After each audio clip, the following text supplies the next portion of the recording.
Charlie's faith and what direction it was going into would actually matter, right? It would actually matter if Charlie, and I never said he was going to, decided one day to become Catholic. It would have financial implications. I want to be clear, I never had a conversation that Charlie was in the process of converting, okay? But Rob in particular knew for an absolute fact that Charlie was done with Israel bullying him. That's what bothers me so much about this man. Him allowing these headlines, Charlie's pastor speaks out, crushes Candace because of what she said, not whatever. I don't like it. He knew, and others knew, that Charlie was done with Israel bullying him, and I am now going to present you proof of what I am saying. This is an actual group chat, which happened 2 days before Charlie Kirk was assassinated. There were 9 people in total on this chat, including Charlie and Rob McCoy. I'm going to protect the names of the other 7 for now. To be clear, I might actually release a name every day this week, but I want to show you this because suffice it to say, Rob McCoy was on this text thread, and I think it helps contextualize him as a person, in my view, that he would attack me for telling the truth about the pressure that he was facing. Take a look. So Charlie writes in this group chat, just lost another huge Jewish donor, $2 million a year because we won't cancel Tucker. I'm thinking of inviting Candace. Somebody writes, oh. Charlie writes, Jewish donors play into all of the stereotypes. I cannot and will not be bullied like this, leaving me no choice but to leave the pro-Israel cause. Then somebody writes, a donor writes, please do not invite Candace. That might feel good short term, but it's not good long term. In my opinion, like all groups, you're going to get a wide variety of opinions. That nasty free will thing that God bestowed on us makes life frustrating at times after the dust settles a bit, maybe.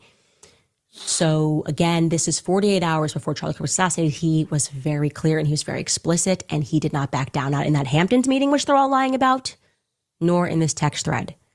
I'm not going to reveal the names of the other 7. Actually, you know what? I disagree with myself 4 seconds ago. Let's just throw in Josh Hammer for funsies. He's on this chat, okay? So what are we to make of that? Okay, now that I'm showing you this and showing to you that the conversations were real, I want you to reflect, and it took me a lot of patience to allow the lies that were being woven and the misrepresentations of people that were pretending that I was just, high on lying about Charlie and the pressure he was under, the attacks that not just me, Tucker Carlson, Megyn Kelly faced for trying to stand up and tell the truth about what Charlie was actually going through. Why are you hearing it, though, from me and Tucker Carlson and Megyn Kelly?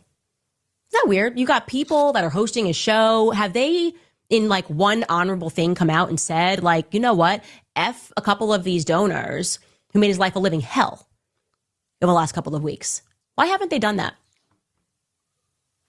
It's also a rabbi in that chat. Like, why hasn't anybody made that move to at least say, to vindicate what I have been saying about what he was going through? That registers to me as very suspicious. I'm going to frankly say that. It's suspicious to me. That's interesting. That is interesting stuff. It opens up a whole nother door. And I've been critical of Candace. Just the way she talks. Just, by the way, it's not just that. That's not why I'm critical of her.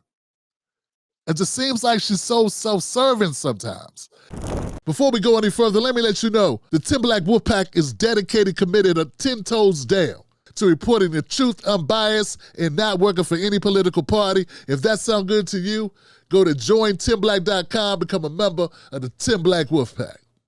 Before she got to the thing where she's telling you about the text, which to me is which is evidentiary. That's important stuff.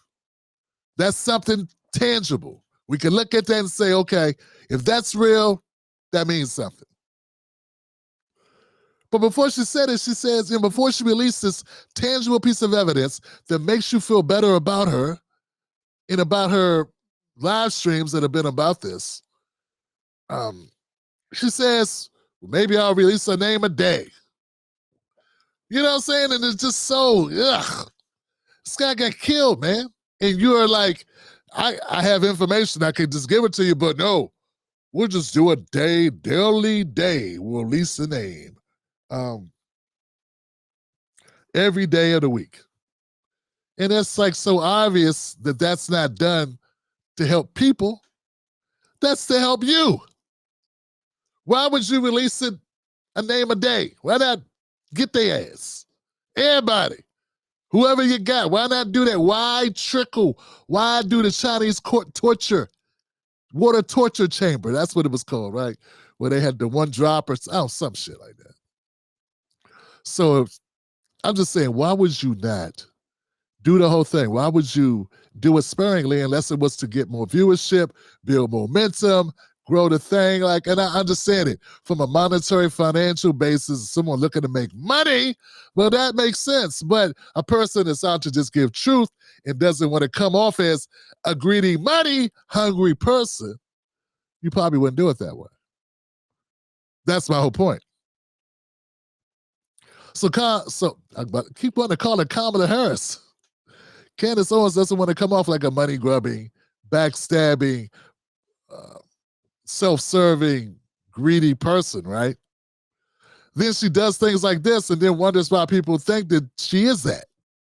Yeah, because you do things like this. You say, well, I'll release the name of name of day for a week. And, so why not get right to it? But there's something very important in this. So getting past that, getting to the substance of what the text message was, to me, that is damning evidence that there is more. Now, it doesn't tell me.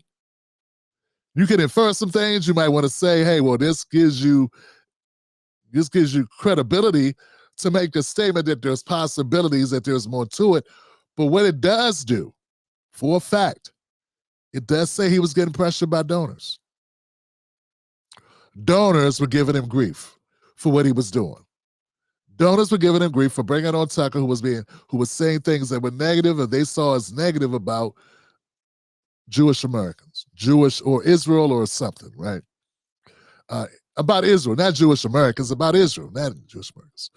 Israel, right? And their politics of Israel, not every person, right? So it's not about people, it's about government. Like when people get upset about America, really it's talking about the American government, a way of doing business. And that's what the focus here should be. It's never should be about individual people that have no control over what the government does. Those people can be judged harshly, but as individuals. And if anything else is, I consider to be bad form and even worse, racist or some other shit. So anyway, that's part of it.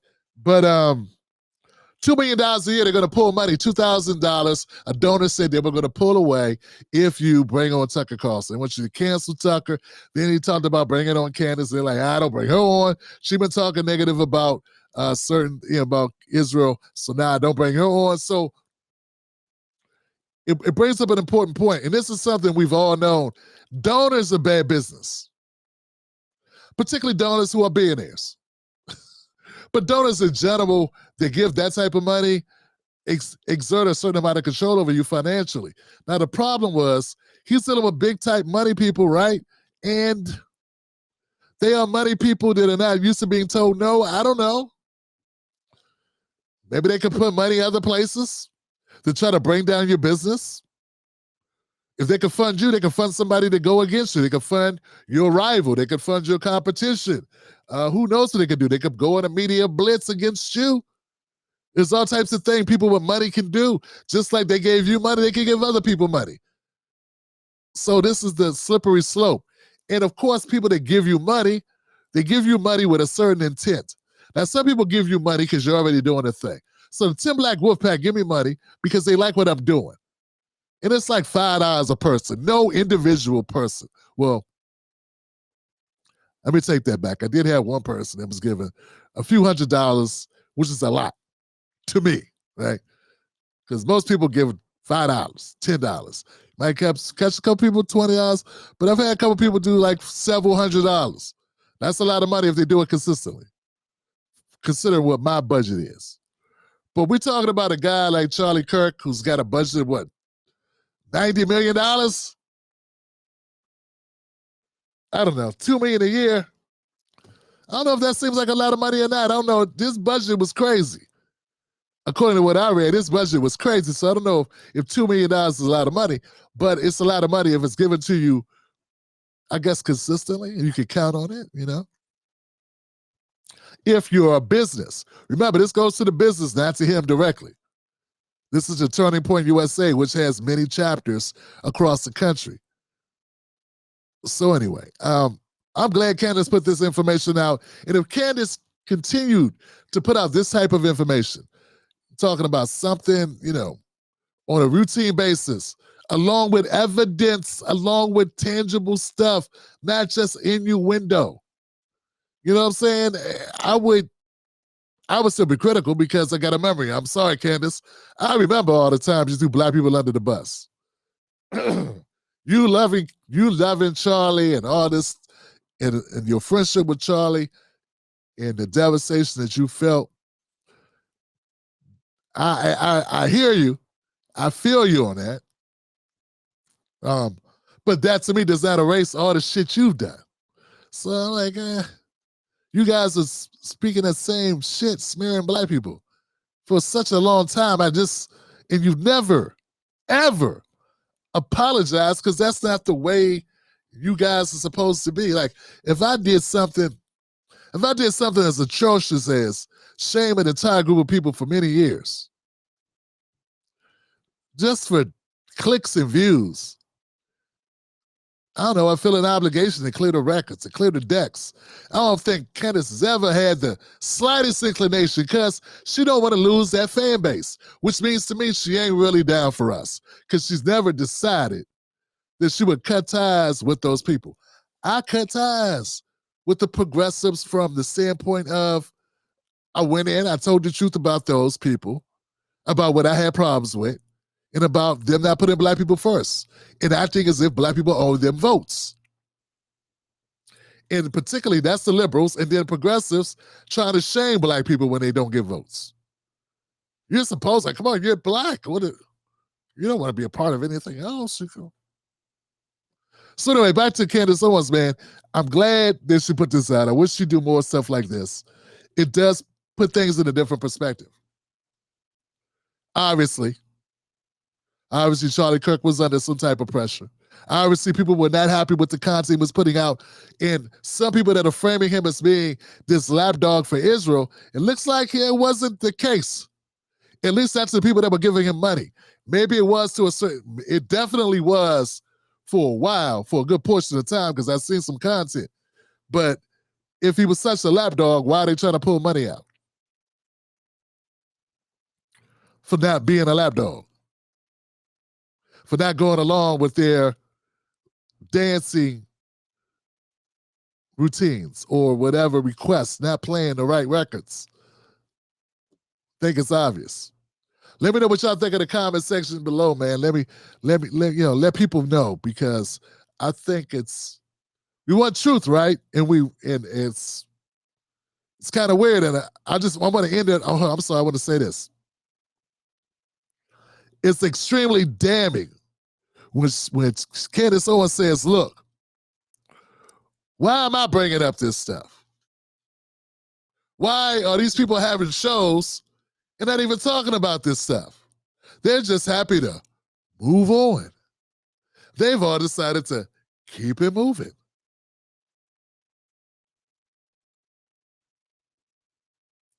Why is it just a small number of people that are willing to ride for Charlie in any substantive way about what happened, about his assassination? That's a damn good question. And no matter how much criticism I have for her, I gotta admit that's a good question. All right, guys, put it in the comments. Let me know what you think.